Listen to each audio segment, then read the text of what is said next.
Hello everyone, welcome to tasty dish by Sethu Palaniappan. இன்றைக்கி ஒரு evening snack recipe தான் பார்க்க போகிறாங்க.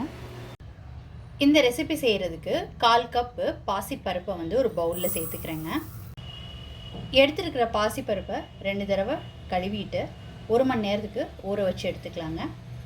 நான் பாசிப்பருப்பை ஏற்கனவே ஊற வச்சுட்டேங்க. ஊற வச்சு அது ரெடியாக இருக்குது. இப்போ தண்ணியை வடிச்சிட்டு அது ஒரு மிக்ஸி ஜாரில் சேர்த்துக்கலாம். ஊற வச்ச பாசிப்பருப்போட சின்ன துண்டு இஞ்சியும் ஒரு பல்லு பூண்டும் சேர்த்துக்கிறேங்க. இப்போ தண்ணி எதுவும் சேர்க்காம இதை அரைச்சி எடுத்துக்கலாம். இந்த மாதிரி அரைச்சி எடுத்துக்கிட்டாச்சு. இப்போ இது ஒரு பவுலுக்கு மாற்றிக்கலாம். பாசிப்பருப்பு அரைச்சதை ஒரு மிக்சிங் பவுலுக்கு மாற்றிக்கிட்டு இருக்கேங்க. இப்போ இதோட 1 கப் கோதுமை மாவு சேர்த்துக்கிறேன். அடுத்து ஜீரகம் 1 டீஸ்பூன். அடுத்து ஓமம் 1/2 டீஸ்பூன்.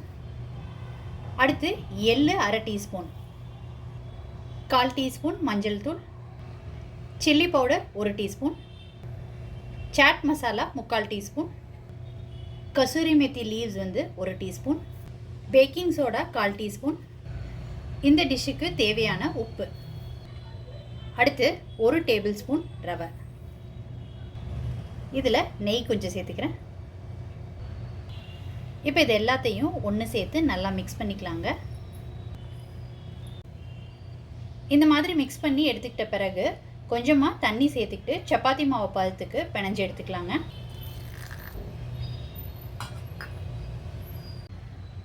ரெண்டு டேபிள் ஸ்பூன் தண்ணி சேர்த்துக்கிட்டு எல்லாத்தையும் ஒன்று சேர்த்து பிணைஞ்சு இந்த மாதிரி பக்குவத்துக்கு ரெடி பண்ணிக்கிட்டாச்சுங்க.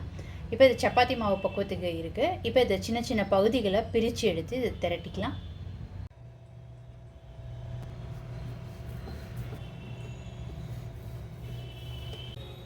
இந்த மாதிரி ரோல் பண்ணிக்கிட்ட பிறகு ஒரு பீஸா கட்டரோ இல்லை நைஃபோ வச்சு கட் பண்ணிக்கலாங்க. முதல்ல சைட்ஸ் எல்லாம் ஈவனாக கட் பண்ணி எடுத்துக்கலாம். இப்போ இந்த மாதிரி கட் பண்ணி எடுத்துக்கிட்ட பிறகு ஃபோக் வச்சு ஹோல்ஸ் மேக் பண்ணிக்கலாங்க.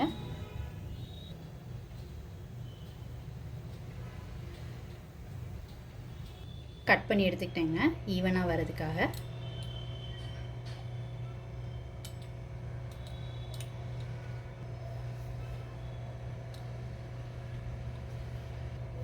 இந்த மாதிரி கட் பண்ணி எடுத்துக்கிட்டாச்சுங்க. நெக்ஸ்ட் பேக் பண்ணி எடுத்துக்க போகிறோங்க.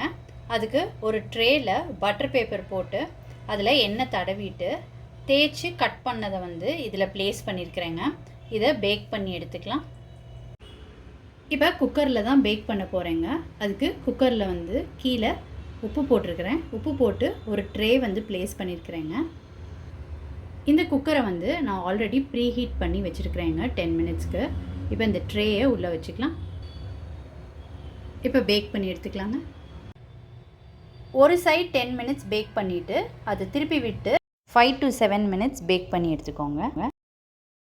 இந்த மாதிரி மற்றது எல்லாத்தையும் பேக் பண்ணி எடுத்துக்கலாம். இப்போ கட் பண்ணதை ஒரு ட்ரேயில் ஸ்ப்ரெட் பண்ணியிருக்கிறேங்க. இதையும் பேக் பண்ணி எடுத்துக்கலாம். மூங் தாலில் செஞ்ச ஹோம்மேட் பிஸ்கெட்ஸ் ரொம்ப சூப்பராக ரெடி ஆகிடுச்சுங்க. நீங்கள் இந்த ரெசிபி கண்டிப்பாக ட்ரை பண்ணி பாருங்கள். ட்ரை பண்ணிவிட்டு உங்களோட கமெண்ட்ஸை சொல்லுங்கள். உங்களுக்கு இந்த ரெசிபி பிடிச்சிருந்துச்சுன்னா லைக் அண்ட் ஷேர் பண்ணுங்கள். உங்கள் ஃபேமிலி அண்ட் ஃப்ரெண்ட்ஸ்க்கு.